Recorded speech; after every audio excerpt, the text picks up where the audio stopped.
Okay, let's see if this is in my sub box. Ryan, how do I get to? It wasn't saying anything. Oh, come on, man. All right. It's live. It says I'm live. So is it live?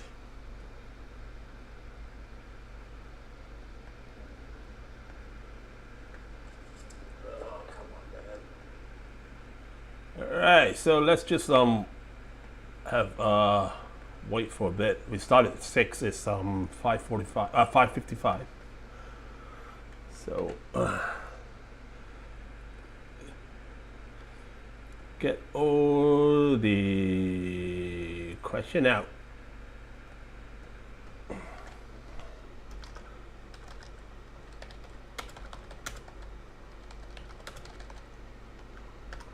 So how are you guys today? You guys good? As I said, I've got to start this podcast in 5 minutes. I'm just trying to get everything straightened up. By the way, this is the inside of I wanted to say I actually forgot about that. I want to say this is Black Heart Romeo, but I am not sure. It could have been, but it's glass copy, so I don't remember when I took this picture. Honestly, it's been like 20 years. So I just know this is a Black Heart, and probably not an Army one, even though it's ACU setting. But yeah, I forgot about that. I don't even know when did I take this picture. Anyway, so let's just wait till the time to start this. Hope you guys heard me quite well, because the mic is not really good, and the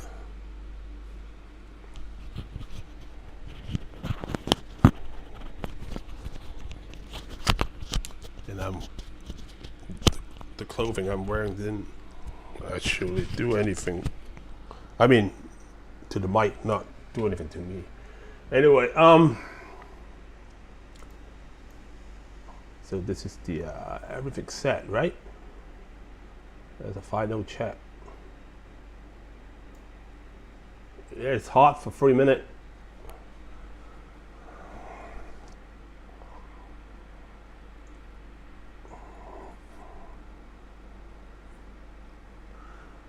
So just give you a heads up on what's going on in the next hour, maybe hour and a half, depends on how I answer this question. And yeah, we got to answer a bit because the news is dominated by the Iranian strike. So everybody asking about that, and but we will have one single question with the Russian that somebody asked me through the one of those what do you call Reddit subreddit or Substack or whatever it's called. And then most of the other question is about Iran, which, to be honest, I don't even know why we're there to begin with. I think I make my position very clear on PDF. I don't understand why we're going there, and I don't know why we are doing this, and I don't know why the 6th soldier, or I think one of them is Marine, was killed. Because you're like, that sounds like a tactical level operation to me, and it's pointless to do a tactical level. You can't do a tactical level operation in Iran because you're changing nothing. But yeah, I'll explain it with a bit more detail what I think about it. I know not a lot of you like to, do history and stuff. One of my passion is military history, and I learned a lot about how people fought war before, the age of gunpowder or even the age of range warfare. I mean, but then I know this is not everybody's, but I mean, I just like it. And I have a political background. I have a political science degree, so this is gonna be, probably mixed with geopolitics and military. All right, it's 6 o'clock my time, so 6 o'clock AEST, actually 1800 hours, Australian Eastern Daylight Saving Time. And my name is Gary. For those of you who follow me on Reddit or Pakistan Defense, you will know me as J_Hungry or J Hungry straightly. And that's just my name, and then with some wordplay before my name. And I'm a vet. I was in the army. I was, for those of you who don't know me, I was cavalry infantryman. I was trained 1980. Before I got the FA, the functional area, because like once you go into military, like you assign MOS, what we call occupation speciality, and then from the MOS if you're enlisted, you go with the same MOS, and then you move out of that MOS at the senior level, like when you are E7 or something, a master sergeant or first sergeant, or whatever. Then you move into a senior NCO MOS. For officer, you first start with your default MOS. Like for me, it's 19A, so I'm a cavalryman, a cavalry officer. And then you go pick a functional area, and then you just go from there. What functional area means is just like the stuff that you do. For me, my functional area will be staff. But before I got out, or before I have the permanent billing or position assigned to me to that functional area, I got out, so I don't have the FA assigned to me. So for my speciality, I am a tanker. I was in Abram, and I was in most of the time I was in Bradley, but for 19A you cross train. Sometimes and then I was a battalion staff member. I'm an S2 intelligence, and then so I did know quite a lot about how to extract information over and covert intelligence operation and stuff like that. And I also, because I was trained as a cavalryman, I know a bit about armor warfare, not that much. There used to be a guy called Davo here in PDF. He know a lot more than me. I mean, about the armor warfare bit, and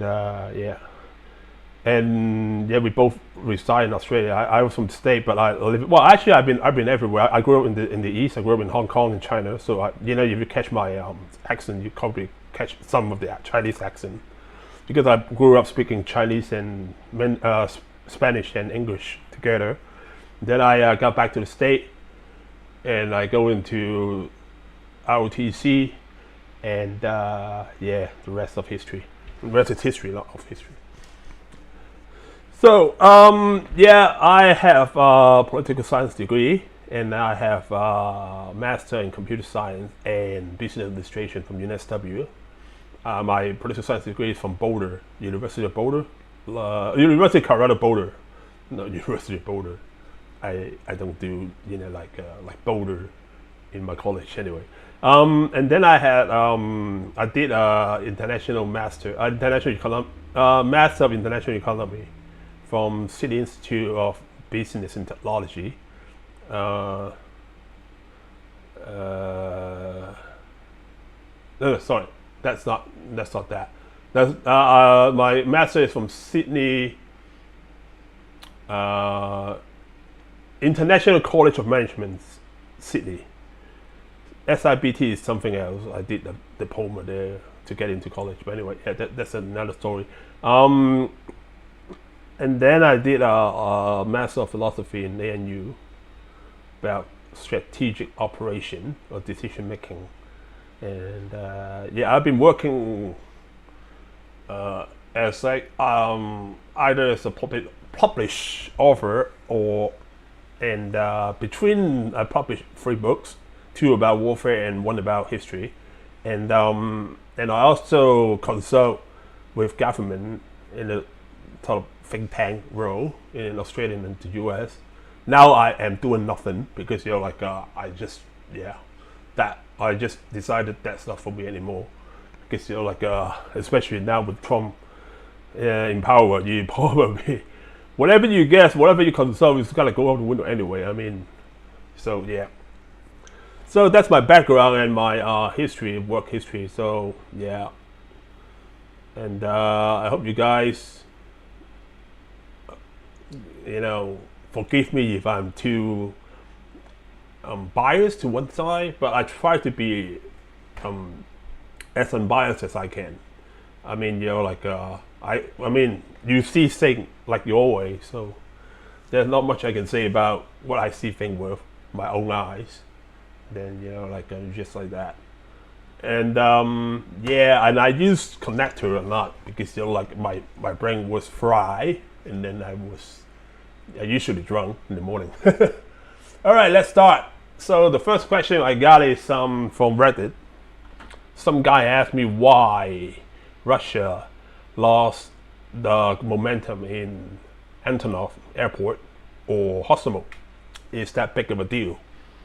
Well, hang on, let me put a map. Google Map, yes. So this is a Google Map. This is my home, Laylow Park. You can come visit me if you want. Royal Place. I used to work in Penrith, and yeah, anyway, Hostomel.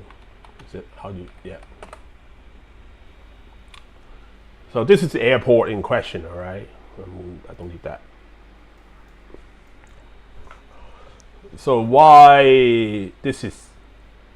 So for those who don't know, at the beginning of the war in Russia, between Russia and Ukraine, not in Russia and Ukraine actually, Russia tried to take. Actually, they did took this airport and have to relinquish control after I think a month or something.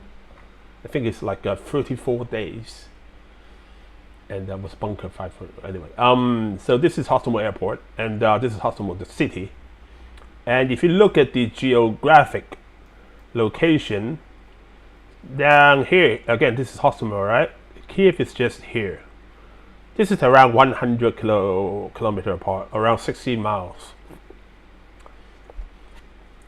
So why failure to take this airport and the city have make a boo-boo out of the Russian invasion? So first, this is what we call an operational objective. This is not a strategic objective because this is not a tactical objective as well, because so basically what we do when you talk about war, we talk about warfare. We got 3 level warfare: tactical, operational, and strategic.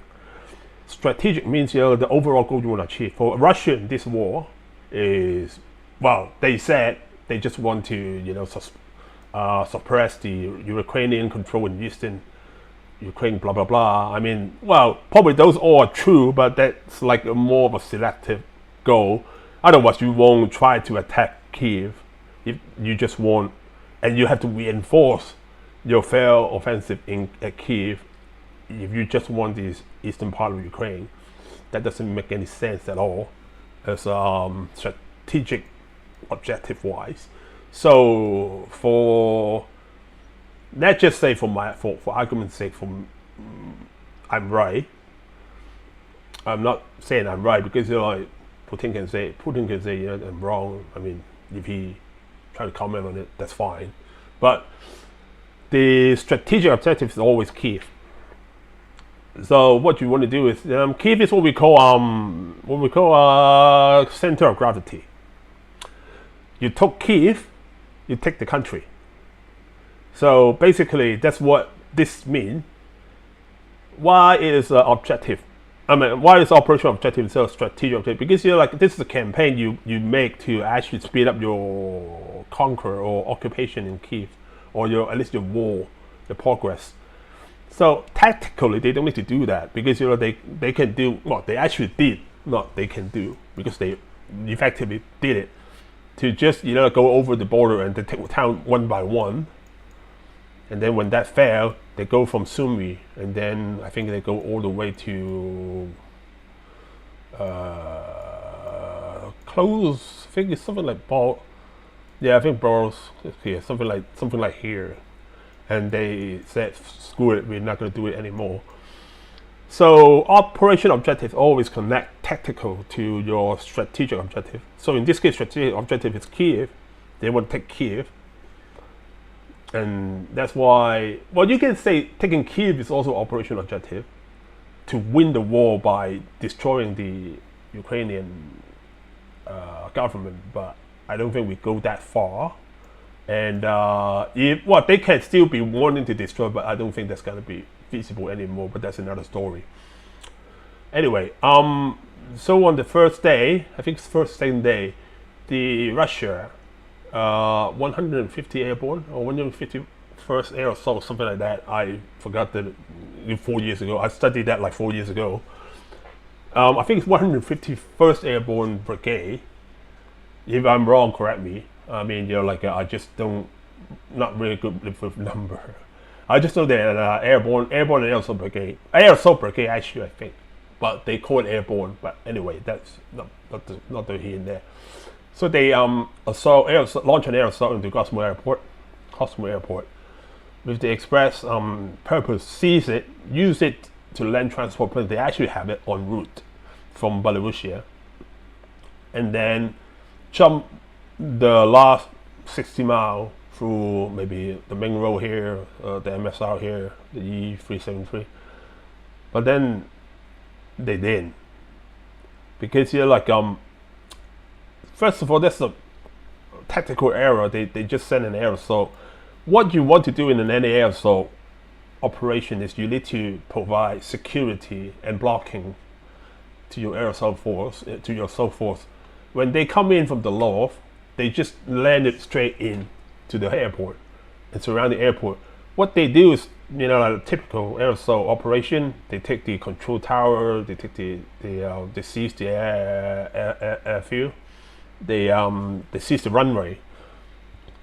The problem is when you do an air assault, not aerosol, you need to actually take up position looking at, okay, because all air assault forces by default is light infantry, then they can't actually fight for a long time. So when you're launching an air assault force, when the enemy have reinforcement with tanks and stuff like that running back to you, then you gotta get crumbled. Because you can airlift a lot of stuff using helicopter or even airborne. That's what the first mistake the Russians did, is they didn't actually secure the road leading into and out of the airport. If you capture the airport and then they roll up on you with tanks, then you gotta get, well, for lack of better word, fuck sideways. All right. So that's what actually it happened. So the first thing they landed is to control the airport, to control the control tower. I think it's here, and the hangar and the server. You see the mirror, the Dream go down to AN225. That's what they did. But what they didn't do is they didn't stop the reinforcements coming. They didn't stop the I don't think they actually did connect the whole thing until later that night.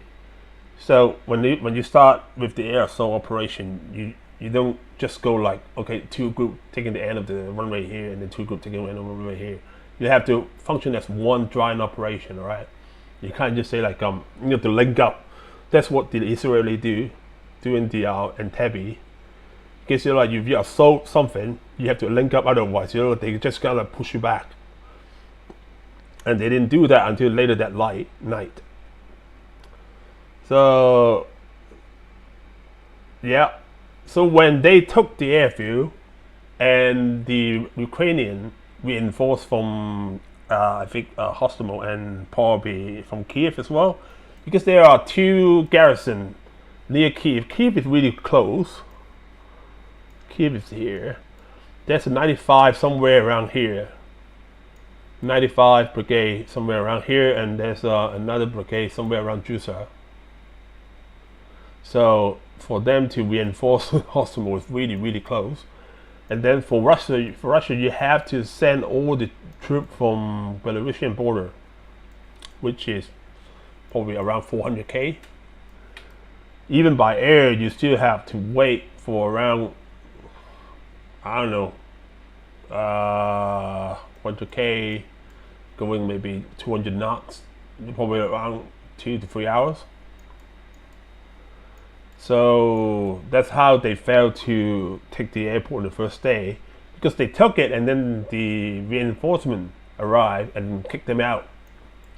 And then when they actually land more force into, I think, the northern edge of the airport to fight the reinforcement, that destroyed the airport, which would make it, even though they took it, I think 2 days later, they never took Hostomel though. That's very funky, because like, I don't know why they didn't, they were unable to take Hostomel as a city. But anyway, I think it's either they defend to the max, or they just didn't think about it. They just want to rush south, wherever. Because you probably don't need to take Hostomel to go south. I guess you go through this road, just bypass Hostomel.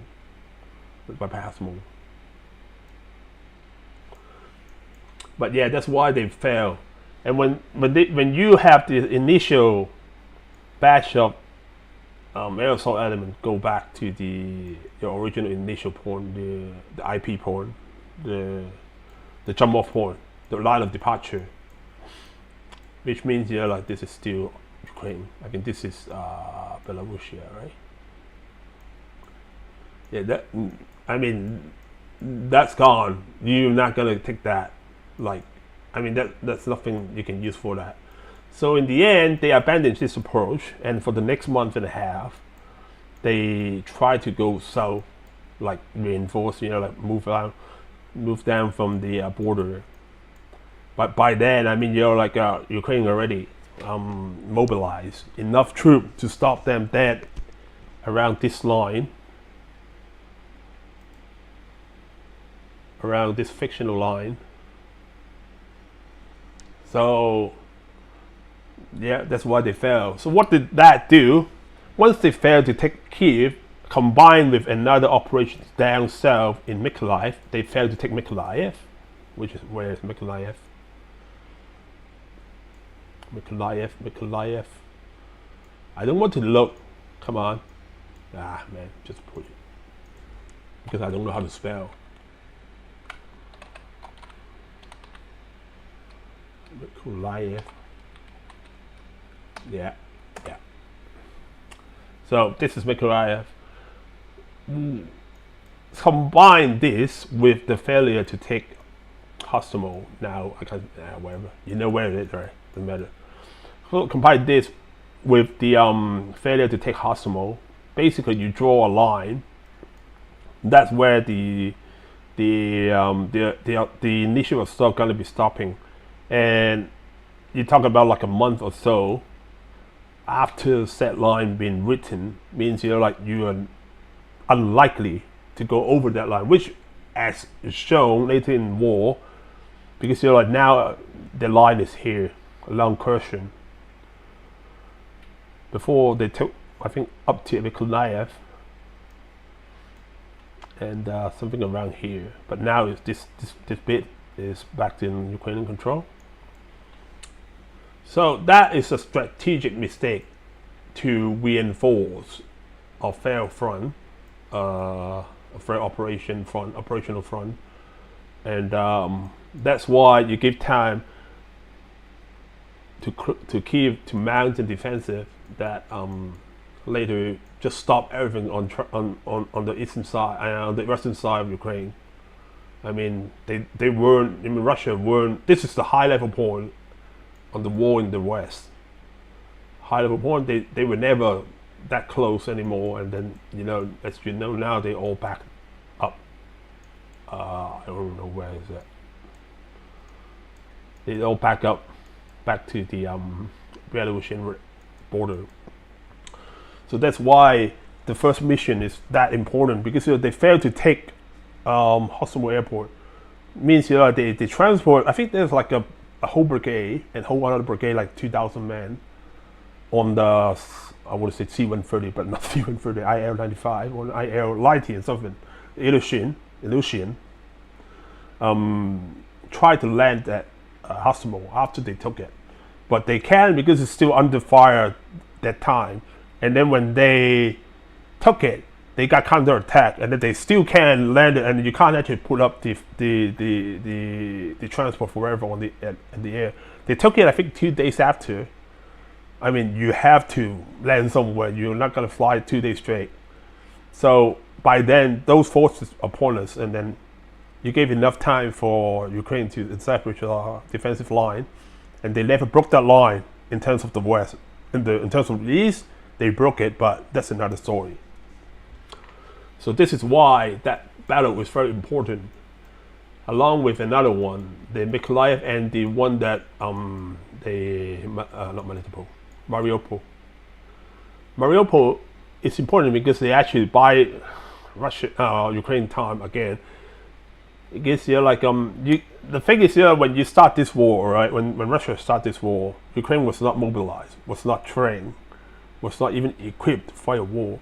So any war game, it's gonna be first couple of months, and when you drop the ball in first couple of months, that's gonna be come back and bite you in the ass at a strategic level. That's how it goes, and you don't need me to tell you what happened 4 years afterward. They're still fighting around here, and they weren't fighting here anymore. Well, not that a lot. They still try to break through, but you can only sustain your operation for a number of years, and after that you're gonna be, because every year you're in operation in full-blown war, you lost capability. You don't gain capability by fighting a war. You lost because you got people die, you got equipment being destroyed, you got resources being used and stuff like that. So every year in war, you lost your capability, and then this year is already hard for Russia to actually roll some of their Ukrainian objective. Next year is gonna be worse. It is now a pointless war now. Is what I would say is it's like 1953. North Korea and South Korea just tried to battle it out for better negotiation position, because there's nothing Russia can do to end this war in their favor. So does the Ukrainian. That's the hard truth. You may not want to look at it, you may want to see it this way, but because for Russia to actually take the entire Donbass, they have to take Sloviansk and Kramatorsk and Konstantinivka. And even now they're still taking Pokrovsk. That's what, 18 months? How long do you think it gonna have to move up from Torres? Or I think they took over the Pereira or something like that. I don't know. But how long do you think it takes for them to actually move up to Kramatorsk and take it, which is 2 times the size of Pokrovsk? And then how long does it take to make another 60 to 100 miles to Sloviansk and take this city? Because you can't take the whole Donbass without taking these 2 cities. And these 2 cities have too well connected. If you think Pokrovsk is bad, let's look at Pokrovsk. If you think Pokrovsk is bad, you got 1 MSR, 2 MSR, 3 MSR running across, right? And this is this big. Look at this city, this big. You think that's bad? That's bad. You need to take 20 months to finish it. This is Kramatorsk. First of all, how big is Kramatorsk? And then you got 1 MSR, 2 MSR, 3 MSR running across the same thing. But you got another ASR, Australia supply route, running across as well. And then South Vietnam is even worse for if you want to take it. So if you need 18 to 20 months to take a small town like this, how long do you think you need to take a bigger town like this? And the biggest one like that. That's gonna be like 5 to 10 years. You're talking about, and if that's if they can hang on that long. I mean, yeah. So all that is because they failed this. What's that? All that is because they failed this. They failed to take this airport and dislodge the Cliff government in the first 1 month, 2 months. So that's the bad part. So that's answer your question, I think.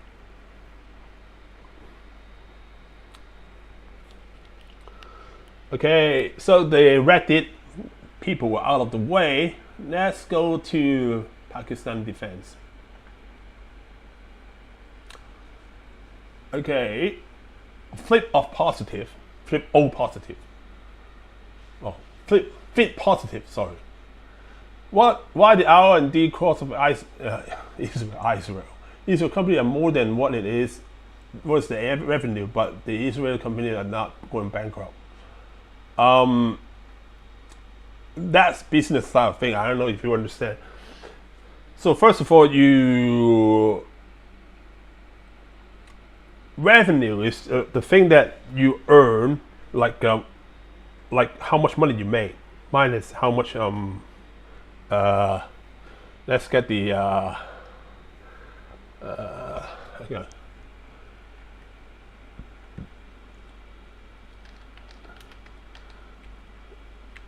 So basically, what revenue means, how much money you make after your income. Yeah, I was looking for that word, income. The income you make, well, the income means how much money you make. The thing is, like say like I have don't just say it's like an R&D military company, right? I have a bad frame. I did actually have a big bad frame in the state. My company always have a lot more operational expenses than revenue, but it will never go bankrupt because you're like it's very hard to tell you. I guess that is just one point in time you look at it. All right. Say like if I spend 500, not 500, I don't have 500 million. If I spend 5 million buying resources, all right, my revenue is just like 1 million. Of course, I don't have 5 million to spend, but if I borrow money and then I buy 5 million of stuff, and I borrow 5 million, let's just say I go to a bank and say, can you lend me $5 million? And then I have that 5 million, I buy 5 million of stuff. Even though my revenue is only $1 million, but if I sell those, if I use those revenue, if I use those $5 million to make stuff and then sell it, and then I earn $6 million, then my net income will be $1 million.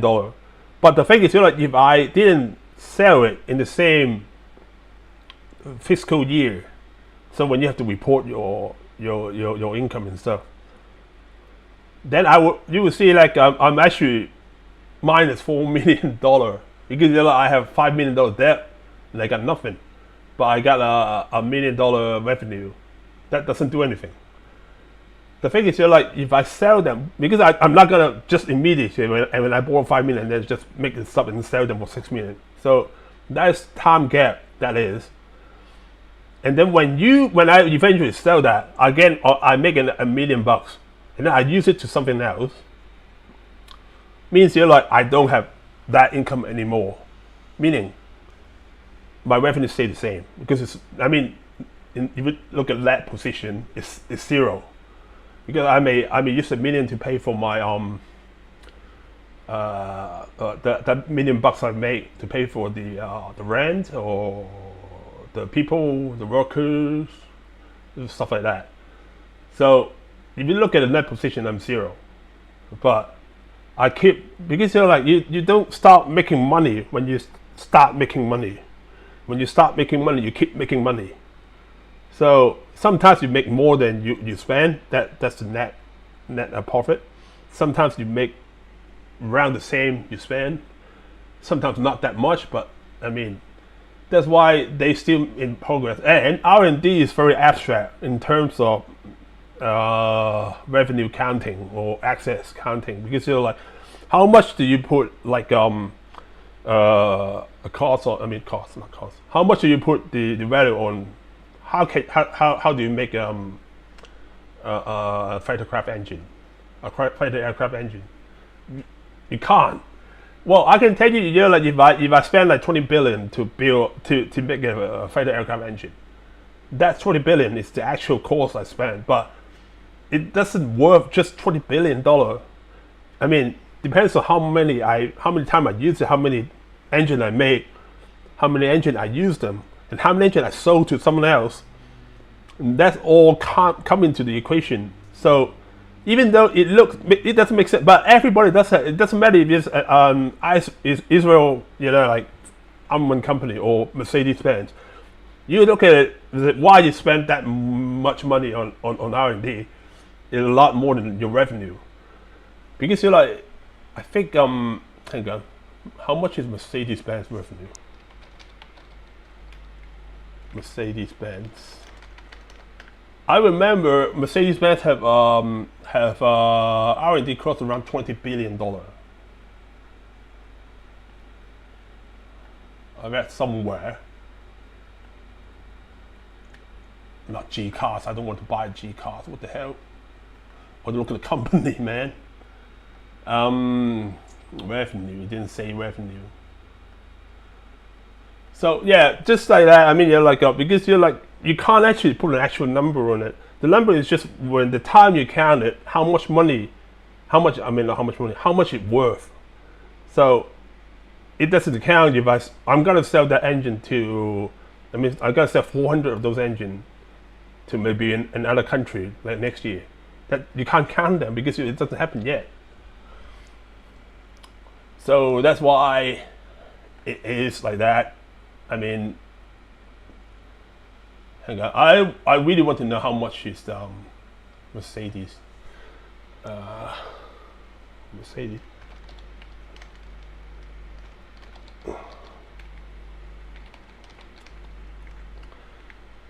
Okay, revenue.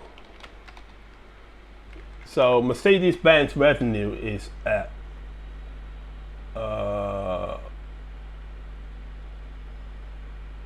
12 month ending $151 billion R&D.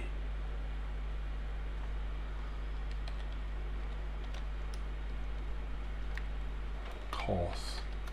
I don't know how much is it. Yeah, R&D cost around $6 billion.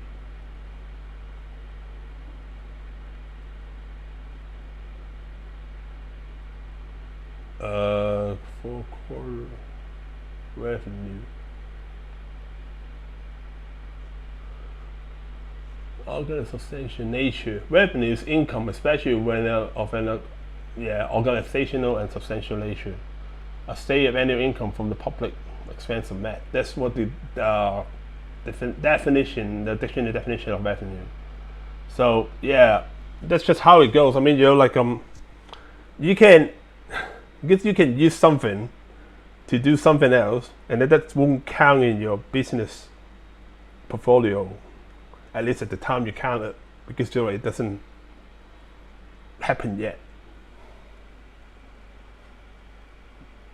Okay, next question is Janice, I don't know, Jonas or something. You can choose what is popular or what's your forte. However, the consumer and audience is important, so please shed some light on Iran conflict beyond the news, more political than tactical, such as why the war started, objective, hidden objective. But with a tactical and geostrategic lens, you yourself can gauge traffic on threat. History don't have. All right, I know history don't have a lot of audience here. So, Iran war. First of all, I don't know if that can be called a war, because as I said, a war has to have three, that's the military theory. A war has to have three objectives: tactical objective, operational objective, and the strategic objective. I see tactical all over the place, but I don't see anything. Well, probably operational, yeah, but I don't see strategically how Trump want to end this war. I mean, in what way you say, I mean, not you, in what way Trump will say, okay, I have achieved my operational objective, or I have achieved my strategic objective, I'm now gonna finish this war. I mean, it's hard to do that when all you were doing is just sending missiles and bombing the crap out of Iran. Well, you bomb someone. That's fine. I mean, that's a tactical move. You eliminate tactical asset in the battlefield, but you're doing it to do something. All right. So, in a traditional war sense, you do that in order to achieve your operational or strategic objective. That's what we call, by the way, shaping the battlefield. You're trying to make something out of the battlefield. Like if I keep pounding your AA or SAM or A2AD weapon, means like I want to disrupt your capability of air defense or just normal defense. Means I want to either destroy something deep inside your area, your country, or AO, or I want to invade your country. All right. But when you're doing what the American and Israel doing now in Iran, and the opposite side is true as well, because like first of all, if look at how this war works strategically, all right.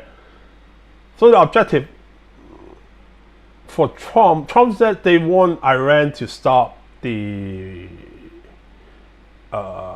nuclear development and also a regime change. I think he said it openly. The thing is, I don't see both of them coming because they're like you can't stop a nuclear development just by bombing specific target, because you can delay it, but you can't stop it. As long as they have the same government, they have the same outcome, they have the same strategic thinking, it's gonna lead to the same outcome. And you can't actually just bomb the crap out of them and hope someone take over. That's just wishful thinking. I mean, you need to have like ground force, either local force, like for them they try to push the Kurd into the position, or at the south, like the Iranian Balochian separatists.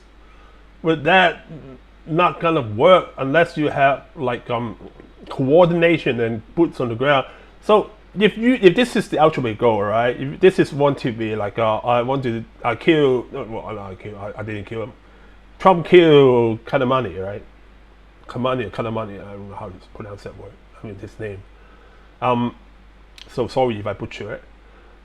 After Trump killed Soleimani, what next? You need someone to actually organize takeover of sort, all right? To overturn the government, to overrun the government. But it's not gonna happen unless you have someone in position. You either in 2001, before we get into Afghanistan, we used the Northern Alliance. They actually have already in position to take over the Taliban. So what we do is we send in special force and then embed it with the Northern Alliance, and then we basically tell them what to hit and where to hit, and then hit it with them, and then we took over the Taliban government. This is not the case here. We got no one on the ground coordinating either groups or both. We got no one on the ground.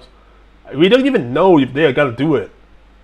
That's the problem. And then you can't actually just say like, okay, I took out Soleimani.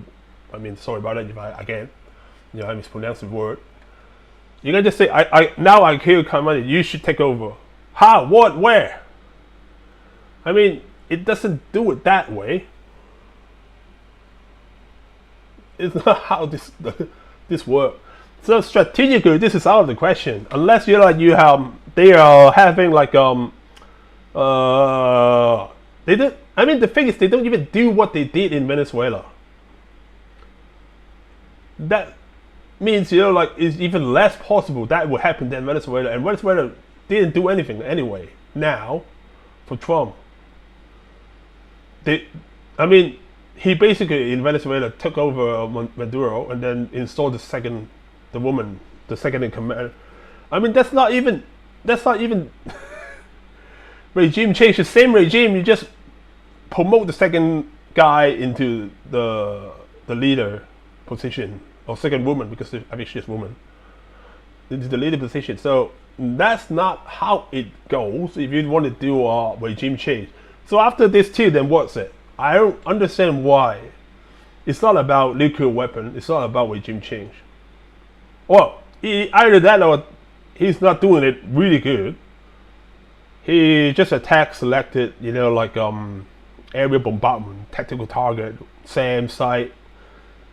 Basically, now they're attacking for the sake of attacking them. That's just it. I don't know what strategic or operational level that will achieve, but that's just what they're doing now. I mean, Iran. This is Iran. Last I heard is they had U.S. and IDF attack all target along this line, and they leave the south alone. So probably a few selective strike here. That's it. There aren't anything. So I honestly don't know what they're doing. Either they're doing it, not really good at doing it, or they went in without a plan, without even what they want to do in Iran. I mean, you can attack anything like A2D2, C2, C4 headquarters structure, whatever you want. But if you're not gonna do anything, they're just gonna rebuild. I mean, it would just be like a really, really expensive firework. Because you're like even if you say like, oh, I want to kill as many Iranian force as there are, dude, what you're doing piss off many more Iranian. Meaning they will have people replacing the people you kill like relatively easily. That's just not gonna do anything for the US and Israel. On the other hand, I also don't know what Iranian was hoping for. Stay alive then. If you want to, if Iran want to stay alive after this, I mean, you're like they will hit target because this is where the U.S. fleet were. At least it's like when they started. I'm not sure why, because you're like, I haven't checked, and even if I check, I can't tell you where. That's probably operational offset, operational security.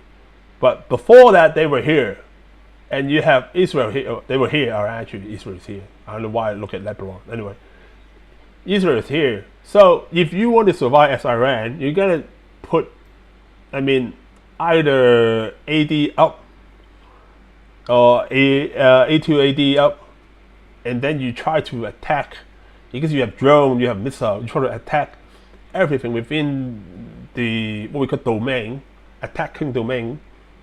So if they attack you, you attack them, because once they attack you, you know where they're from.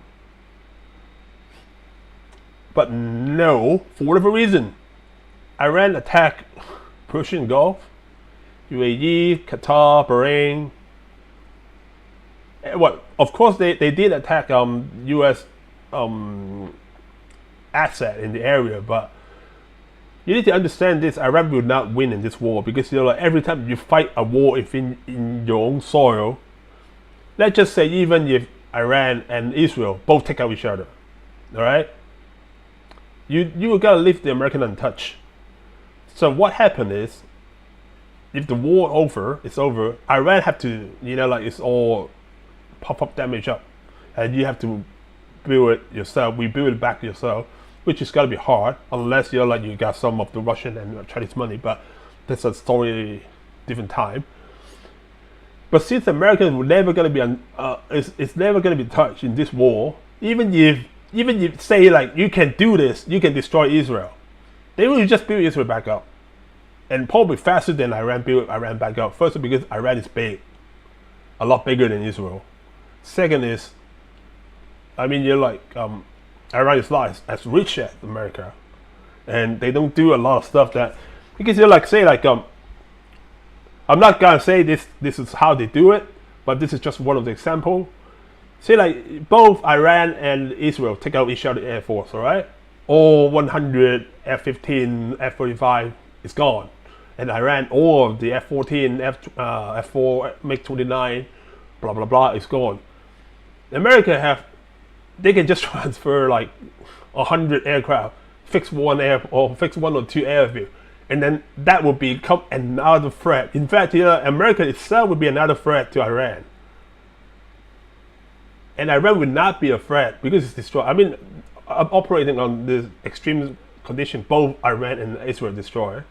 Iran will not be a threat to Israel anymore. So at the end of the day, when the war is happening on your soil, you're not going to win that, because it destroys your industrial capacity and stuff. And I don't see how Russia or China are going to give Iran, enough, because that's a lot of money. China don't do that. They will give weapon technology, weapon parts, and stuff like that, but they were not going to give you like, okay, try to send around 100 J-10 or even J-11. No, I'm not going to see that coming. But I will see that America send Israel like 100 F-15 or F-16 or whatever. That's just the scale of both war. Even though if we say both Iran and Israel destroy each other, but the thing is, they're not attacking Israel enough to destroy Israel. That's the point.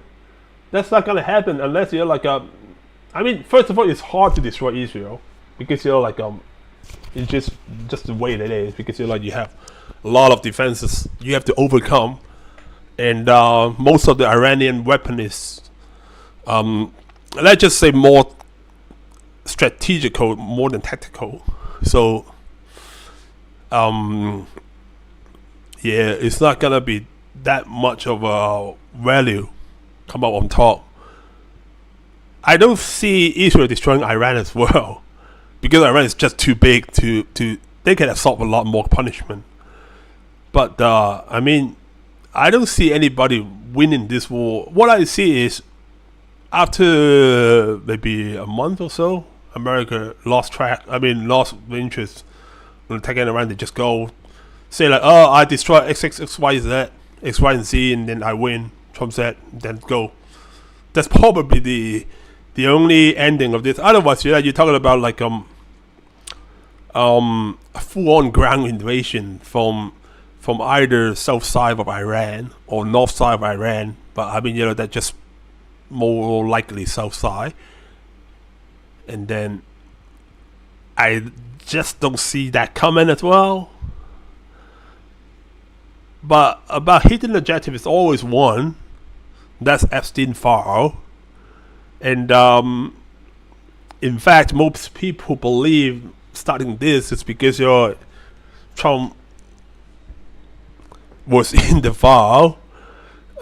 He is in the file. His name was like mentioned 100 times.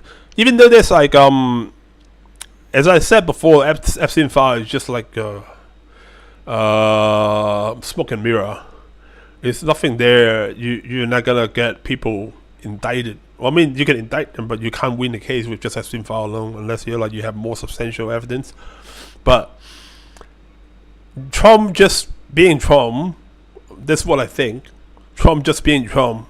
He say, I don't want people to focus on Epstein file. I'll just attack Iran.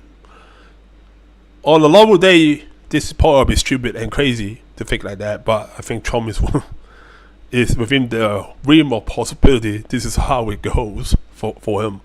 Otherwise, I just don't know how you can get out of this. I mean, what you want to do in this war, I don't understand. Because everything they do, unless fall with a big, giant land invasion, it doesn't make sense. you don't just say like, okay, I take down the leader. Now you do whatever you do. That's what we did in Iraq after we didn't take down Saddam Hussein though, but you expect people to go uprising after you take down the leader, after everything unchanged.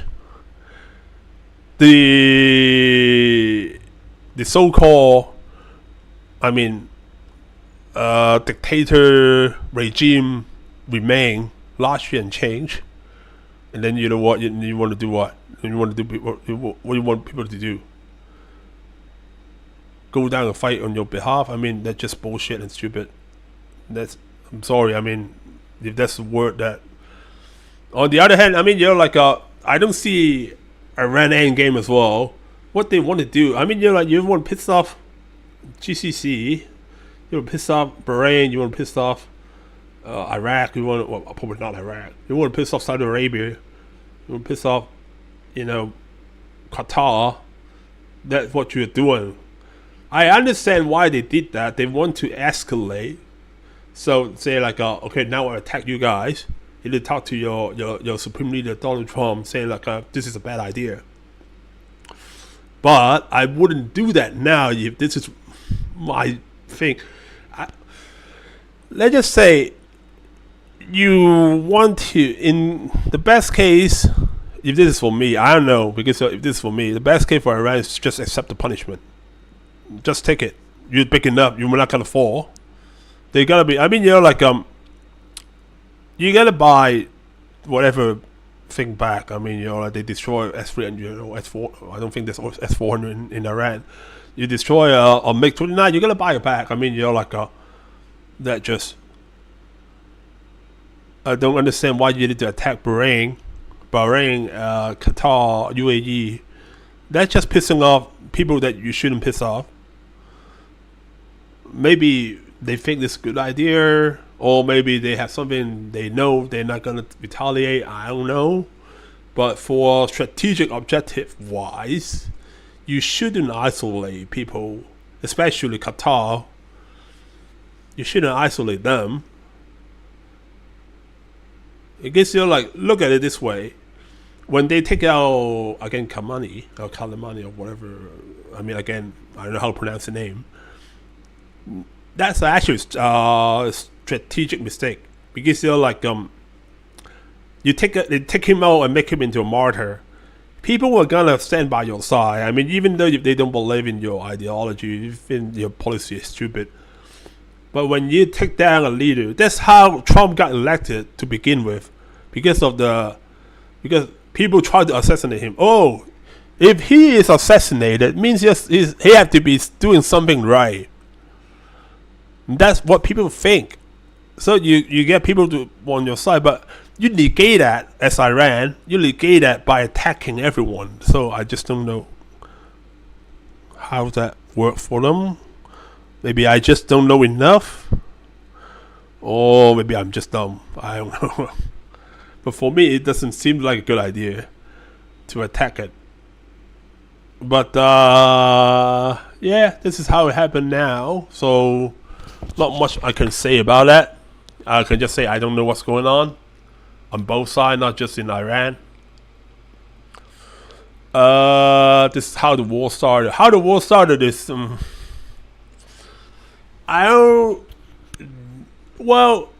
Trump had a thing with Iran for a long time. That's how the war started, if that's what you're asking. But in this particular one, started because of Epstein file, most likely. And yes, that's how I see it. I think I go over the geostrategic lens, right? Let's just look at it this way. If this is lucky, America and Israel maybe can only destroy Iranian tactical capability, but not strategic capability. I don't think there's going to be an operational lapse as well. So that's the best they hope for now without a ground invasion. For Iran, not much they can do about Israel. And if they keep doing what they're doing, they're gonna piss off a lot more moderate in the area. Does that mean it's worth it? I don't know. I'm not whoever in charge of Iran. Maybe they see things differently. I don't know. Again, I'm just saying. I mean, as a commentator of the issue, I'm just saying that this is my view. I mean, you may think it differently. I mean, I just don't know why geopolitically this is how it goes. Yeah, I don't know why both sides did what both sides did. I mean, that's just how it. I don't see things why it happened like that. Yeah, maybe they're longer. We will know more, but yeah, there's a big question mark there. You can probably hear my tongue. I hope that answers your question. Okay, next one. I have a question on the war doctrine of this war in Iran. Previous engagement with Iraq in 1991 and 2003, I watched the sequence unfold like this. On a new moonlight, there will not be a B2 on 1991, right? Anyway, we'll leave US and take out anything that emits electronic radiation using anti-radiation weapon. After that, there will be more detailed bombing any plane in the air defense free sky. B-52 will be used to help any heavy ordnance on target power plant, oil facility, military airfield, naval facility, etc. In this war, I see US using numerous small planes when they run. Why is that? Isn't it risky? More takeoff and landing, carry operation, friendly fire mistake, equipment failure, just general fatigue, running 1,000 run per day, exhausting. Why not bring B-52? The sky unsafe still. Also, what target may remain after 5 days, 1,000 run each? Have they not taken out power communication fuel system yet? If not, why not? Are they just hunting down every missile and drone launching facility? Or is the focus mainly killing all regime operative to create headlessness? I don't understand what's happening. Well, you and me both, man. So, the first question. What we did in 1991 in Iraq, 1991, 2003 is different because you're like, we intend to invade the country. We tell them we are gonna invade you if you don't. I think in 1991, if you don't leave Kuwait, and in 2003, if you don't let what's that guy called Hamblix inspect the nuclear site. So that's the posturing. That's the posturing back in 2003 and 1991. What you want to do when you do the posturing like this is you need to do what we call full count. So your point one is they're taking out any radar system because you're like radar detect things. You don't want it to stand in the first time on the first day of the operation. So that will be taken out. Either we I don't think we use B2. I'm pretty sure in 2003 we used Tomahawk, and I'm pretty sure in 1991 we used RF-111 Raven, and then we used bombing campaign. The whole Desert Storm is because of that. And then we use Arc Light Strike, what we call B-52 strike. I'm pretty sure we don't have B2 in 1991. But I'm pretty sure they didn't use that in 2003.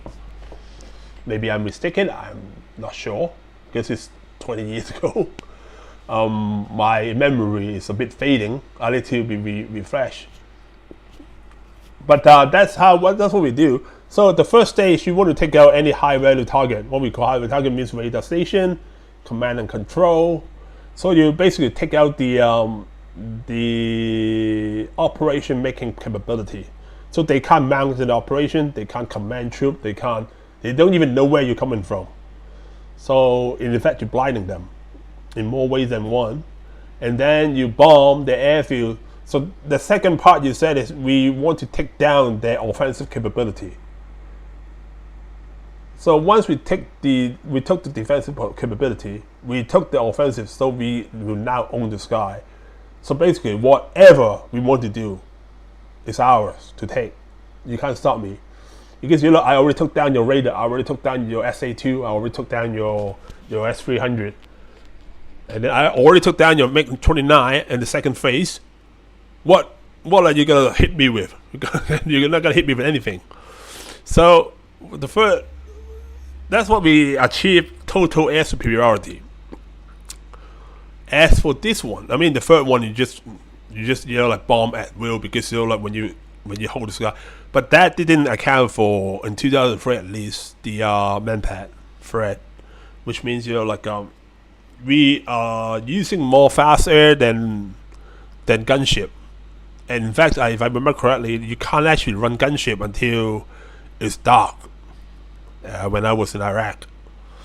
Okay, yeah, that's just how we go. We shaped the battlefield. We took down all the offensive defensive capability, and then because we have to invade it, you want because this is how we do things.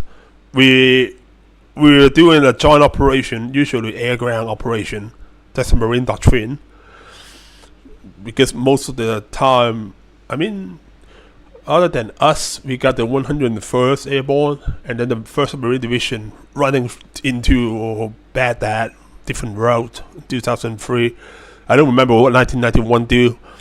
But anyway, yeah, so what we do is we try to gain ultimate, the total air, it's not even air superiority, it's air dominance over Iraq. So the first thing, we destroy C4, radar, SAM site, all the A2AD thing, and then we destroy the offensive, so they can't hit it with anything. So the first thing, they can't stop us. The second thing, they can't hit us with anything. The third thing is we control the sky, then we can bomb the shit out of you. It gets you like we need that when we move infantry between area.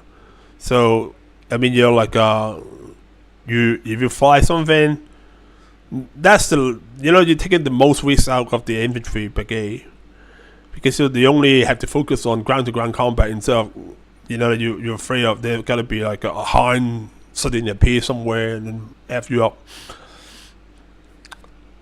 or a frog foot or whatever, like a MiG-29 dropping bombs on your ass. You don't need to worry about that. So yeah, that's how we shape the battlefield in Iraq. In this case, why do we use plane and missile for this trade instead of heavies? I don't know. Honestly, I don't know. What, again, as I said with the previous answer, if this is a full-on military, not full-on, either full-on or limited ground military operation. So, okay, go back to the map, which I already had that, and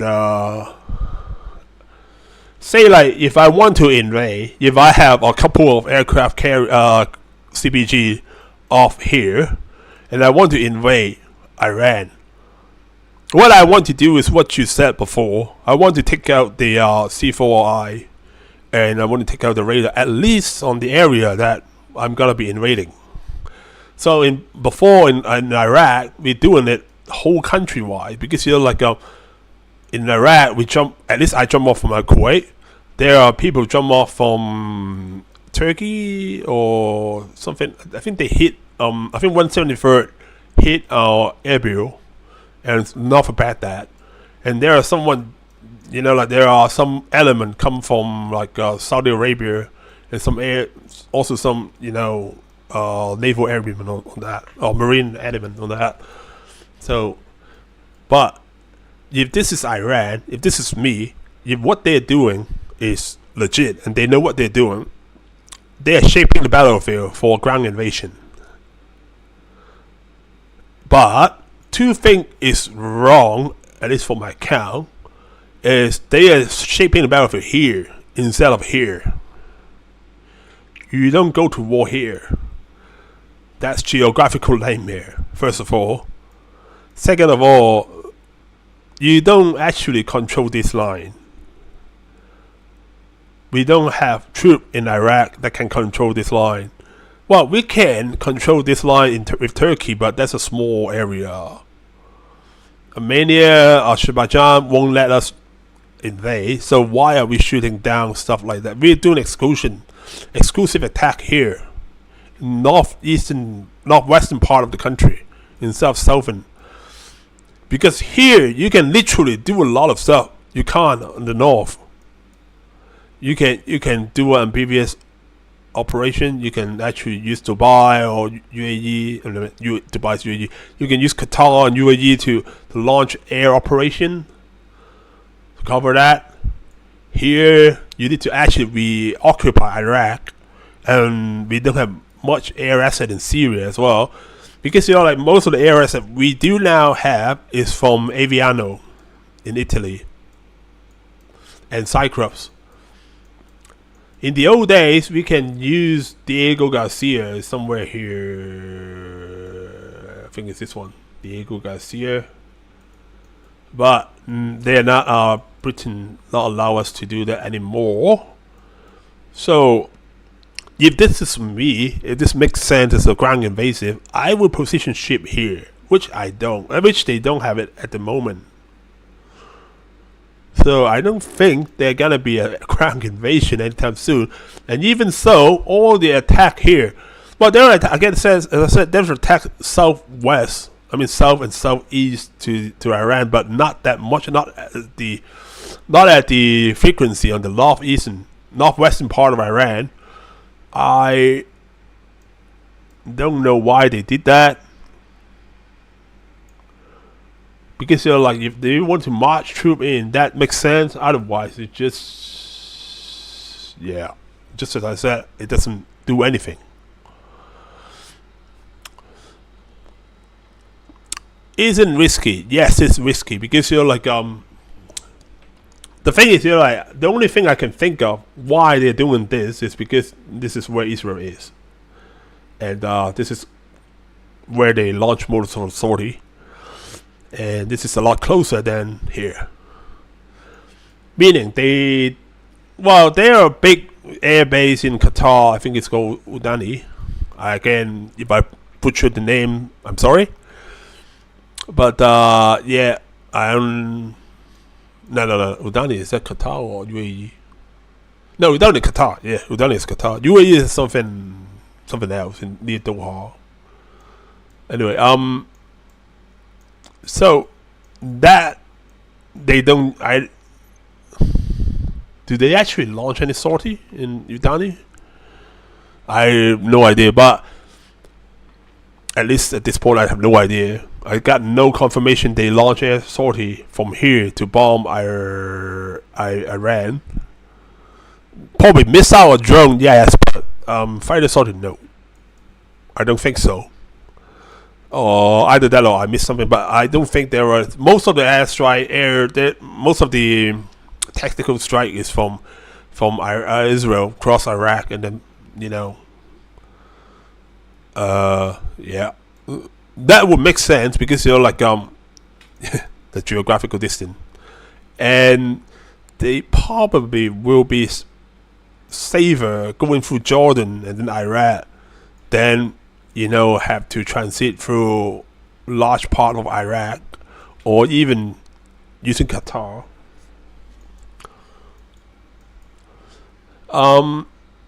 More takeoff and landing carrier operation, friendly fire missile, that just bad. Okay, the next part of the question: why not bring 352 yet? Skies unsafe still. The skies is not gonna be any more safer than it was, because like I mean, you yourself said it, they spend like 1,000 runs a day. How many planes shot down, other than the 3 that the Genius in Kuwait shot it down? Even if that 2 was actually rumor, the 2 F-15 got shot down, nobody can confirm it yet. Even if that 2 was, actually this shot down, you're talking about 1,000 strike a day, 7 days. That's 7,000 strike. You got 2 planes shot down. That's pretty safe airspace if you tell me. So it's not gonna be any safer than it is now. I mean, unless Russia supply Iran with new S-400. I don't know if they do, because if they have it, can spare it, they probably lead that to fend off the Ukrainian strike itself. China is a different game. I see China sending some bits and bobs. I'm not seeing them sending stuff. The thing is, like most of the threat Iran had is drone, and they are not anti-air. So I wouldn't say the airspace is not safe. I mean, you will still run into SAM, but it's probably few and far between. And yeah, the reason why they didn't bring in B-52 yet is I think they really are thinking about ground invasion.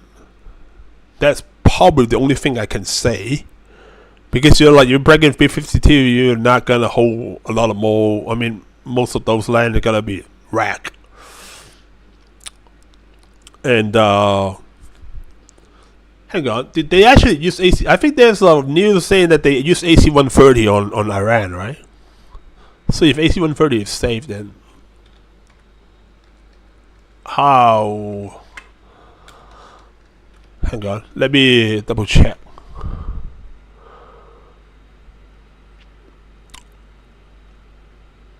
As you deploy, yeah, AC-130 strike Iran, War Gulf. That's what they say. So the AC-130, if they are thinking it's safe enough to put one AC-130 in, there's no point they won't put B-52 in. That's just tactical decision on the ground. Means usually means by the way, nah, that's last year. That's lost, right?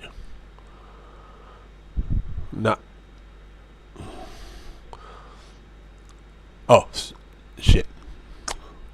12 hours ago, there's a YouTube video. Iran respond as US deploy thousands of troops. Hang on. YouTube. Pool. Hang on. This is probably breaking news because I read it somewhere today. They're sending AC-130 gunship in Iran. Not really sure if this is anything report. Anybody reported that? Yeah. No. This is, I don't know, probably this is wrong.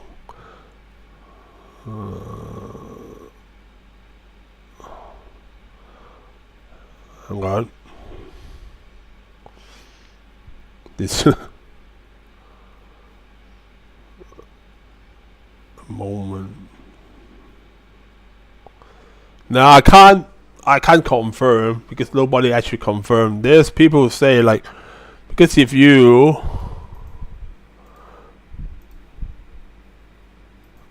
put it here, this is just polygon. I don't know. I read somewhere about AC-130 being used in Iran, but I can't find it. Yeah. Anyway, I don't know why. So yeah, I don't see why B-52 is not attacking Iran at the moment, other than its tactical need that they be pushed off. So what happened is, if you really want to actually think, if they really thinking it like a regime change operation. Oops, and then I accidentally closed the PDF. Just give me 2 seconds. I have to open it back. We open close tab. So if they really do frame it as regime change operation, they probably not gonna use a 52 because they will want it to be surgical and tactical. They take down as much as resistance as they can, as many defensive site, defensive area, but not destroying it. Because you're like, if you really do have a regime change, if you really do, I'm not saying that they will, but I mean saying if you really do have a regime change operation at hand, you want to use those things. So yes, that is probably the reason why I think they are not sending B-52. Either that or they want to make it look like a regime change operation. I don't know, it didn't make sense. I mean, you're like, it should be safe enough for them to go over, because we lost more aircraft in Iraq than now. I mean, if you don't count the 3, shot down from F-18, the Kuwaiti F-18, and they using B-52 outright in Iraq. So I don't see why they don't use it, why they can't use it in Iran if they want to use it. So the logical conclusion is they don't want to use it because of something, and most likely that something is because they want to take control of those areas by some mean. And yeah. So what target may remain after 5 days? 1,001 each. Have they not taken out power, communication, fuel system yet? Not sure about power. Fuel system, no, I know for sure, for a fact. Communication, probably not, because you're like, I think they are not blacking. Well, the only thing I hear blacking out in Iran is they black out their own internet, so they don't. I mean, they don't actually let people posting damages. That makes sense, but I mean, I don't see they took down the entire communication. Because there's two things I say that, because one is they still organize attack. I mean, Iran's still hitting us. So if their communication is down, they can't hit us. At least they don't hit in that way that, pre-planned target and stuff like that. They will just hit anywhere, anyhow. But instead of they're taking target down now as well in Iran. I mean, Iran taking our target down. That means they still have some communication, at least some communication. Power, I don't know, because I would imagine they would need to take down the power, but I mean, I don't have that many sources in Iraq, and they can't. And even if they do, they won't tell me if the power were down. And it didn't show that the thing that I saw their attack. I didn't see any power plant. I want to say,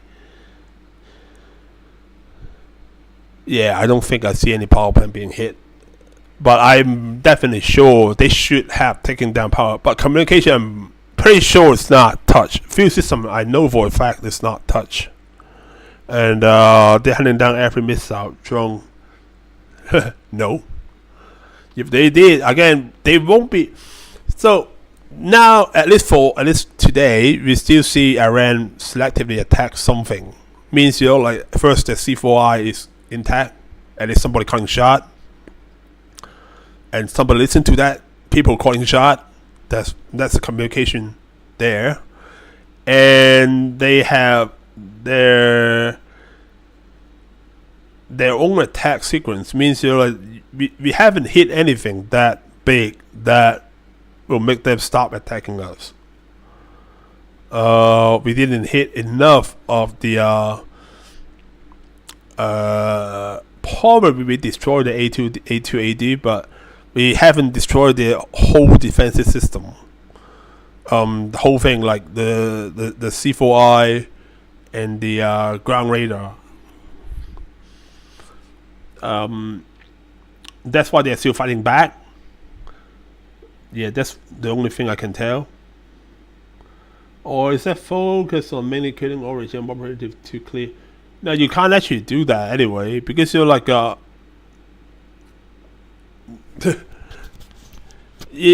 first of all, it's like Afghanistan now. Iran. I mean, what we're doing there is like Afghanistan now. We tried to take down like Taliban structure, right, back in Afghanistan. But every time when we do that, we actually make things worse by attacking some farmers, like farm field and stuff. They join Taliban. That's swelling their rank, and then whenever you do that, they got replenished, and it doesn't take like it's not us, all right. They don't train their soldier like 26-week basic with AIT. They don't do that. I mean, they whenever people join their rank, they will do it. And when we take down their leader, every moderate in the area, either in around outside Iran, will basically join their cause. I mean, why would we take down the leader? You make him a martyr, as I said before. So however many we kill them, they are gonna be regenerating at a quicker pace than we can kill them. So that's not gonna happen. Especially when you talk about leadership. I mean, it's already fragmented as it is, because you got a central leader, yes, but I mean, you got probably 5 or 6 people that is this white hand man, and we probably not gonna be able to. I mean, even we take Khamenei, we take down his son, then what? There's gotta be still people within this organization take over, because we can't actually finish the whole organization at one go. That's just how it goes. So at the end of the day, I just don't understand what happened. I don't understand what happened either. If this is a ground up, if we are fighting the same war we are in 2003 or even 2001 in Afghanistan, that makes sense. We take down area. I mean, in Afghanistan, we take down.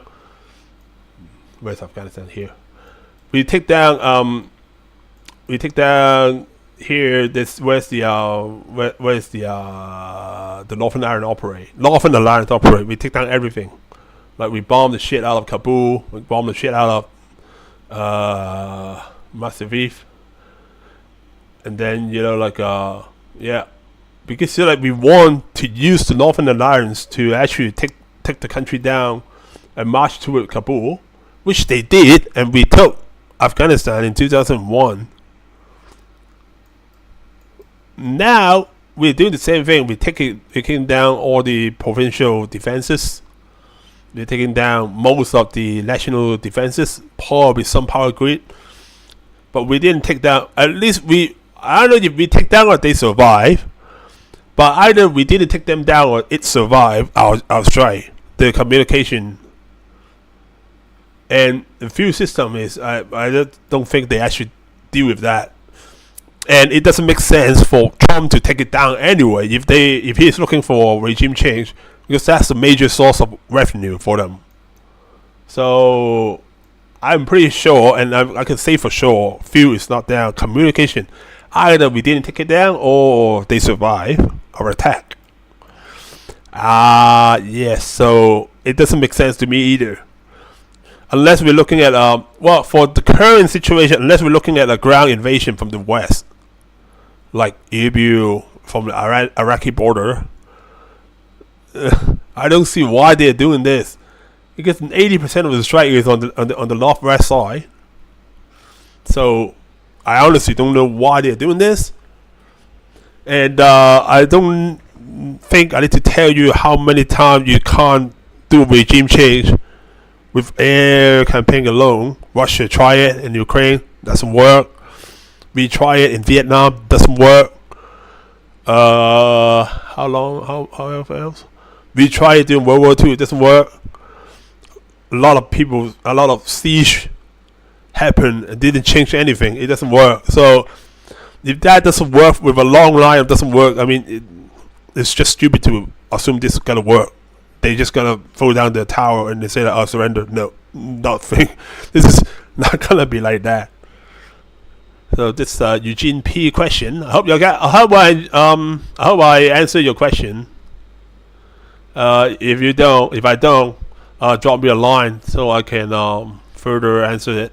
But I think I need to move on because I don't have much time. Give some detail about Iranian Hadid 100 type drone. Oh, is that the Okay, yeah, Hadid 100 type drone is the one of those jet power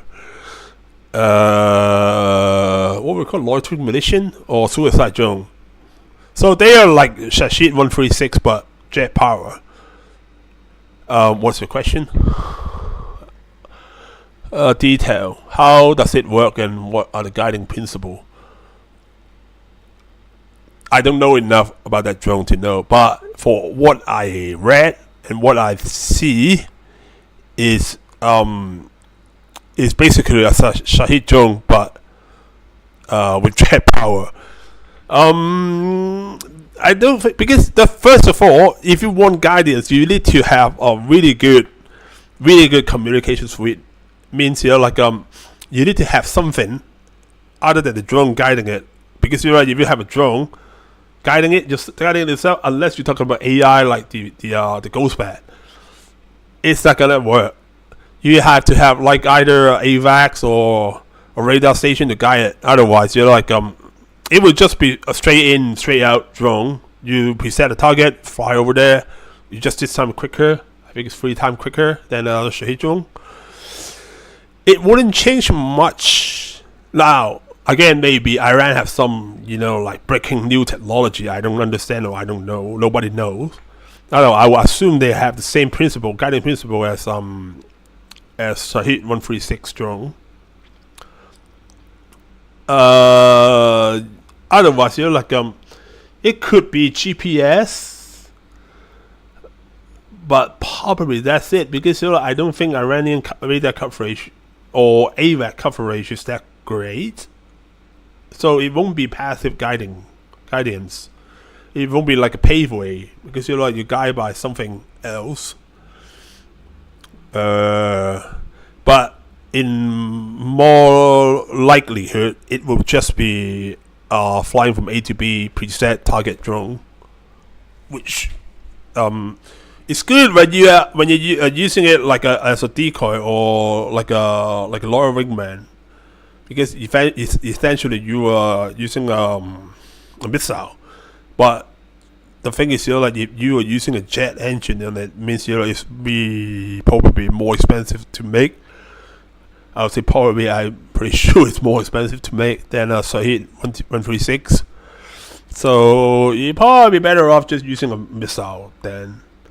Again, because not much people know. Even though if you go to the SEO, they have a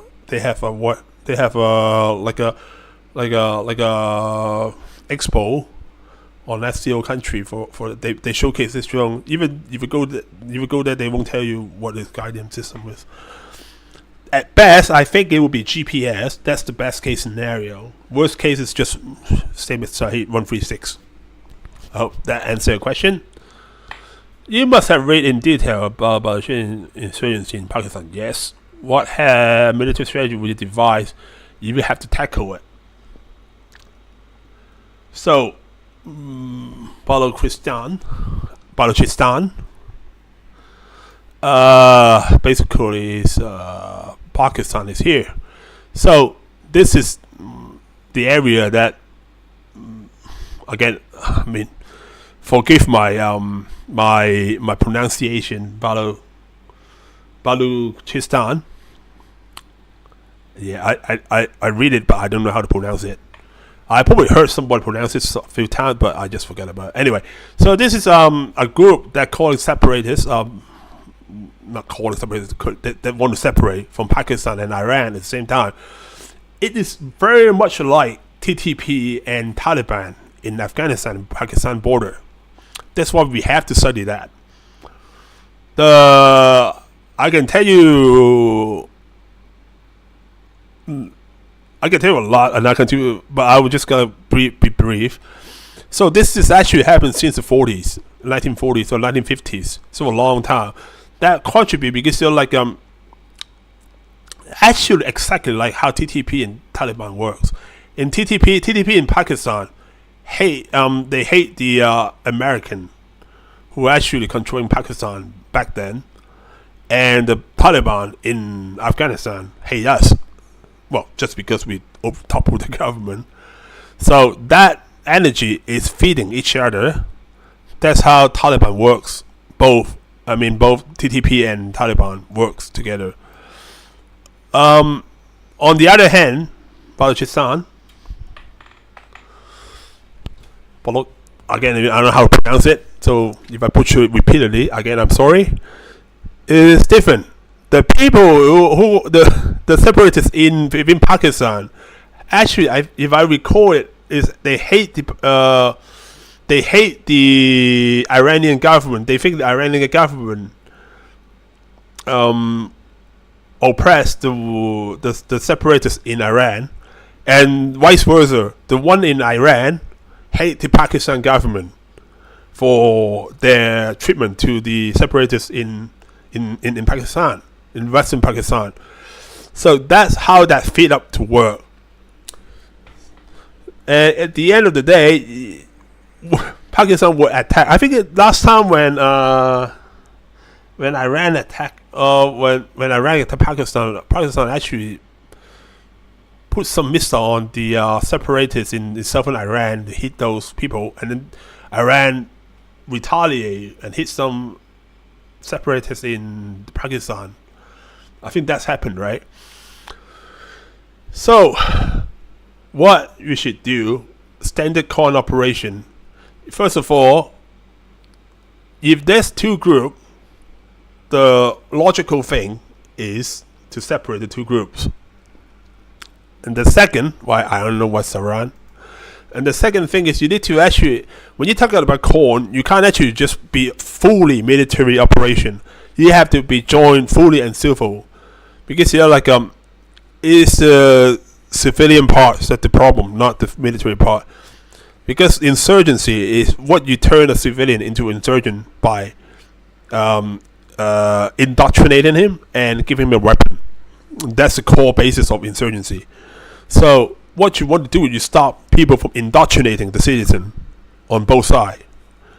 And if you have both sides feeding on each other, then the logical step is to separate both part. Because especially when the part for you is actually loyal to your own country, and just the other country see it as a problem. So what you want to do is first establish a better border. We're not going to do it now, especially in the Iran part. And then you engage the group with both civilian and military operation. What do you mean by that? Is you use civilian to gain intelligence to find out who's actually a troublemaker. What we can then do is to separate the troublemaker from the civilian population, so to stop them from indoctrinate other people into insurgency. And then you attack the military leader of the insurgency. It would not be a quick solution, but it would be like a long-term solution. But that war is about like 70 years already. And well, you can say that we tried that and failed in Afghanistan, but then because Afghanistan, the government, they don't care. The difference between Afghanistan and the Balochistan insurgency is the entire government in Afghanistan doesn't care. Pakistan and Iran can and should and probably will do something about it. So that's the difference. Because in Afghanistan, we are here. You gotta fight the war for us. So I don't care. That's how it accumulates the problem. Keep rolling bigger, rolling bigger. But this time it's different because in Pakistan, I assume your country care about your border, and I assume I assume Iran care about the border, but what you have to do is first of all separate the two groups. Don't let them mix, and then you launch a civil, military, and paramilitary operation. Isolate the people. Isolate the insurgents from local population, and then you try to engage the local population and attack the insurgent that way. And that's gonna be maybe 10, 20 years works. But you can see like the attack part is easy. The civilian part is hard because you need to actually launch an operation to change the mind of people in different generation. So you're talking about at least 10 years. That is how I would tackle it. But I mean, I'm not familiar with how.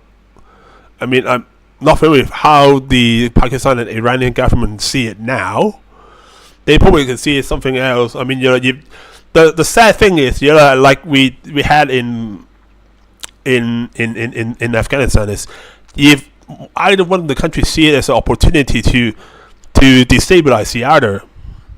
In this case, I wouldn't say Pakistan don't have motive to destabilize Afghanistan, but Afghanistan have a lot more motive to destabilize Pakistan. So they won't care because of that. I don't know about the Iranian-Pakistani relationship that much, but if there is some reason why they want the area destabilized, then it's very hard to control. Because you need to do it from both sides at the same time, apply pressure. Otherwise, it's not gonna go. Because what happened, it will be happen like what we did in Afghanistan. So, if they both don't both do the same thing at the same time, say like the separatists will just run into Pakistan and seek refuge, and vice versa. And then if you don't push together, even though they're different group, they still have the same objective. So they will be comforting each other. So that's what we do. I don't know how you can successful about that, but I just know why we fail in Afghanistan. Does that make sense to you? Because we didn't push long enough and hard enough, and Afghanistan just don't care. Afghanistan just don't care. Please share a link here. I did. Would love to listen to it. I did. For those of you who don't know, I already did that as well. I found the transcript that may answer some of the questions. I had no reading it as I felt Secretary has doing a lot harder he is. General K answer a bit more thoughtful. Yeah, they probably did use that, but I mean, not in the way that they will be shaping the battlefield. If you know what I mean. Because there's a lot of things that you could do with a B2 and you can't do with like F-15Es or something. Look at it this way: B-52, B-2, B-1, they probably use it to launch a missile somewhere, most likely Tomahawk. But instead of they dropping bombs a JDAM on target, because you say that if you want to completely destroy an area, the air defense on an area, you will just drop a lot of bombs in it. Because missile is just one hit, one target. You tag a target to a missile. So that if I fire a Tomahawk, that missile gonna go somewhere. It's not gonna destroy that target and destroy something else, and it's gonna destroy the target. Period. But a bomb, you can destroy and then you can damage, and especially if you drop multiple bombs at the same time, because even an F-15 you can drop 8 bombs, and B-52 you can drop like 60 or something. So if I want to saturate an area, I would use a B-52. But if I want to tactically destroy something, so I can move between defensive maneuver, then I will use the F-15E. That's why a fast air was called. But yeah, they didn't answer a lot more questions. But I mean, it really depends on how you see the operation is going. And at this point, I don't think anybody knows other than senior member in the administration. I don't think Iranian Air Force is destroyed. A lot of things is just hot air, like you said. And yeah. And Iran will never process nuclear bomb. That's probably fake. They may, but probably not from this mission. If they never gonna possess nuclear weapon, never say never, but this mission is not gonna achieve that. How come India is making all sort of exotic stuff? Oh, this is the last question. How come India is making all sort of exotic stuff, but when it comes to jet engine, they can't? It's making jet engine so complex to make. Okay, I actually researched this question by asking my brother, who is born in engineering. Born in engineer, not born in engineering. He's an engineer department, but anyway, what he told me is I know shit all about engine. I mean, he fixes engine every day, so I mean, that's probably the right person to go. So what happened is, engine is not really that easy to make to begin with. I mean, that's a cliche, but it is. And most of it boils down to one word: metallurgy. So basically, what you want to do is, well, engine, especially in a fighter engine, I think jet engine is a lot. I mean, you're talking about even, civilian. I think you're talking about fighter engine, right? So for fighter engine, you have a lot of things to consider, because you have like high bypass ratio, low bypass ratio. They operate in different circumstances, and that means like each engine you have to use material that can withstand pressure and heat, because you're talking about what my brother told me is you're gonna talk about like 2,000 degree heat inside. It melts everything, and even if it don't melt your material, it will stretch, you will press, because you're talking about engines like a bunch of compress and decompress operation. So basically what happened is, when an engine is, they suck air in, slow it down, and then compress it, and then compress it to make it burn, to make it easier to burn, and make it quicker to burn. And then you release the pressure at the end of the nozzle by burning fuel with it. So that process have a lot of temperature related problem as well as pressure. And what my brother said is two things. The first one is the stress. The alloy you use to make fighter engine have to sustain a lot of stress. Means you have to have a repeat cycle, because the thing is they can make like a scramjet on a missile, because missiles one use. You shoot this, it long as far as the missile hit the target, because afterward it doesn't matter anymore. But for a jet engine, you have to reuse it. It doesn't just when you take off once and come back and then that's it. It's not gonna be like that.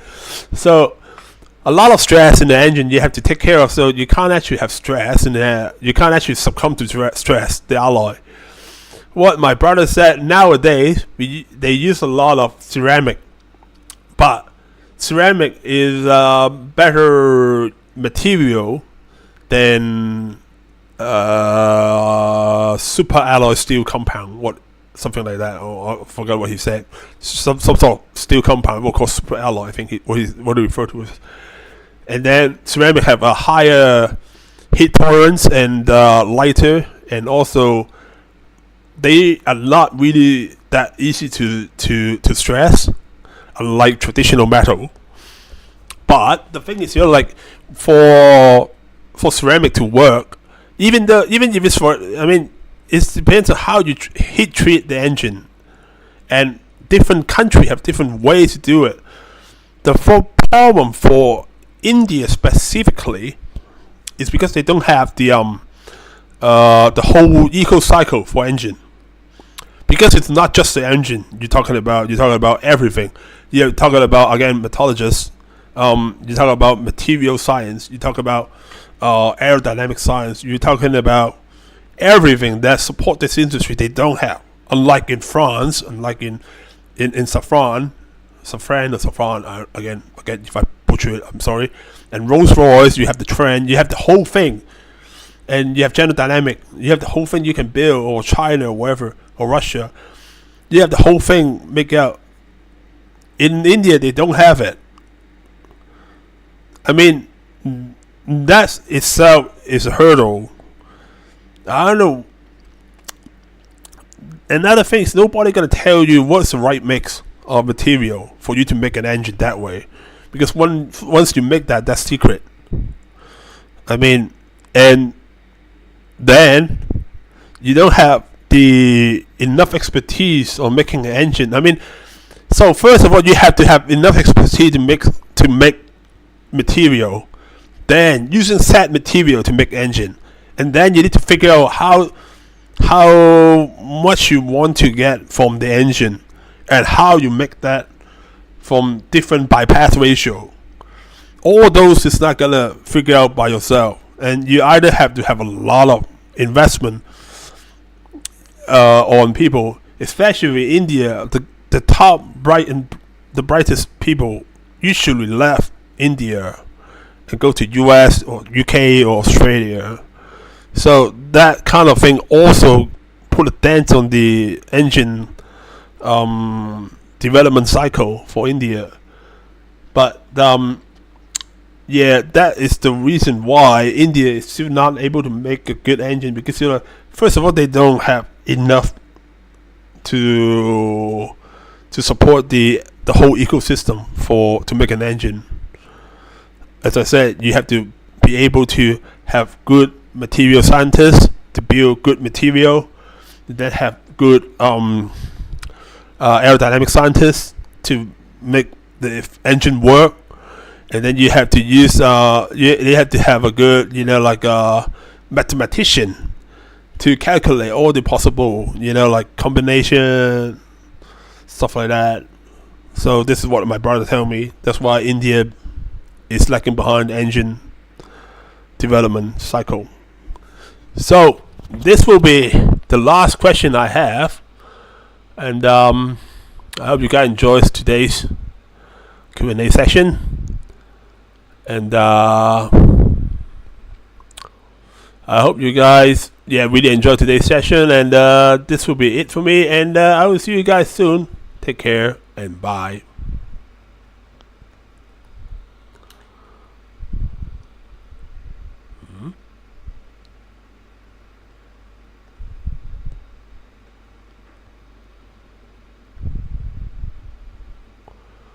Oh, so not bye yet, because that's why I actually shed some light on the assertion missile-based defense will become obsolete fast in face of hypersonic missile and West evolution. Did I actually stop? No, I'm still streaming. So this is from White Privilege. I like his name, man. Shed some light on the assertion missile-based air defense will become obsolete fast in the face of hypersonic missile and evolution of electronic soft kill measure. Okay, I feel that this question have two parts. First of all, you're talking about hard kill and soft kill, right?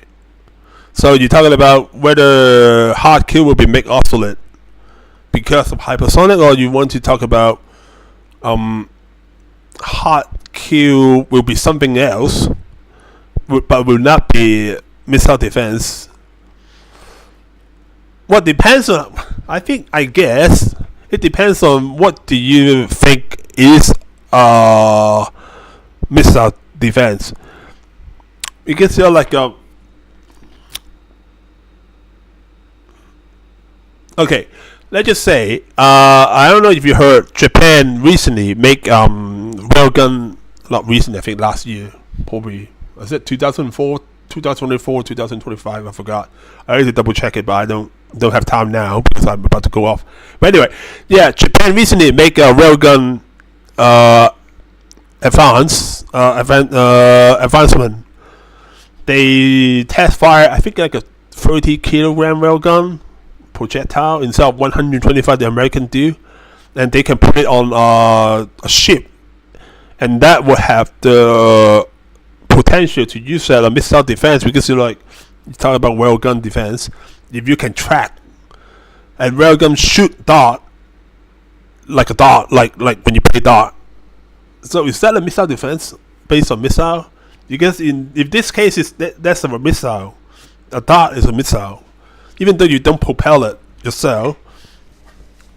Well, on the other hand, you look at that question like this, you think, does that actually matter? Because you're like, if soft kill, soft kill and hard kill both work, right? So you want to have both. So I think your question will be: will hypersonic missile just make like hard kill missile like the SM6 or Patriot PAC-3 obsolete? Probably not. Because you're talking about there's a lot more. There's a lot different version of missile you can. Because you're talking about whole kill chain, the whole kill chain, not just the part that when the missile re-entry into atmosphere and then on the terminal cores. If that's what you're talking about, yes, then that will make the missile defense obsolete, because hyper sonic missile will just. But you talk about the whole kill chain. You can talk about talk about a lot of stuff. How about before the mission went up? If you talk about missile, it may not be a PAC-3 or SM6 as I said before. It could be a Tomahawk. If I realize, if I am the best or very good intel capability, I know where your missile coming in, and then I shoot a missile at you before you shoot that missile off. Wouldn't that be able to kill the hypersonic missile with a missile defense? Look at it like an offensive capability, but you're talking about I kill something in order to kill it. I kill something in order to not being killed by that is a defense, right? I'm not talking about schematic. Yes. So in this case, missile is always gonna be there, and especially when you're talking about railgun or what's the other one? A laser. Soft kill is something else, though. Soft kill is just you blind the enemy, or you destroy their capability to feed the so-called we call feed the kill train, to feed the kill chain. When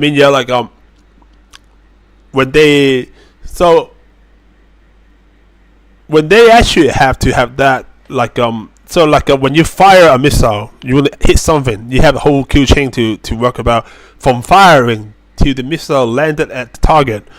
If any part of those broke off the kill chain, either soft kill or hard kill, that doesn't work, right? The missile. So you need to think of it like this, instead of like traditional.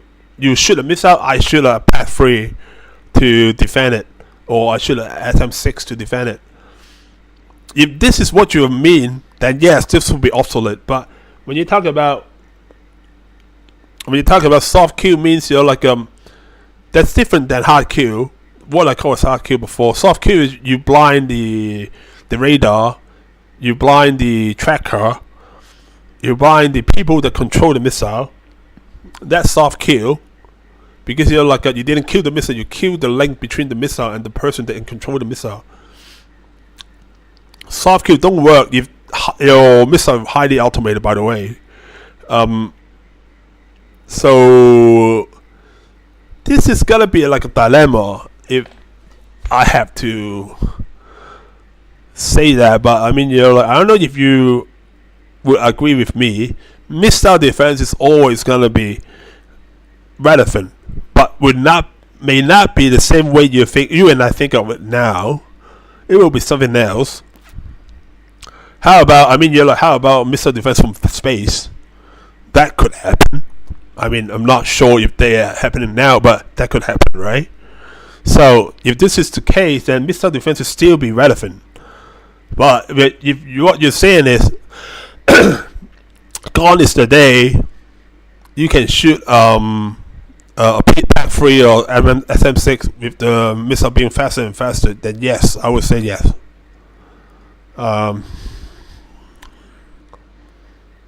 Yeah. So I don't know if that answered your question a lot, but because you're like usually it's very hard. Because I don't know what you want to ask me for. Maybe you have follow up. I don't know. Did you have follow up? Nope. So yeah, that's what I'm saying.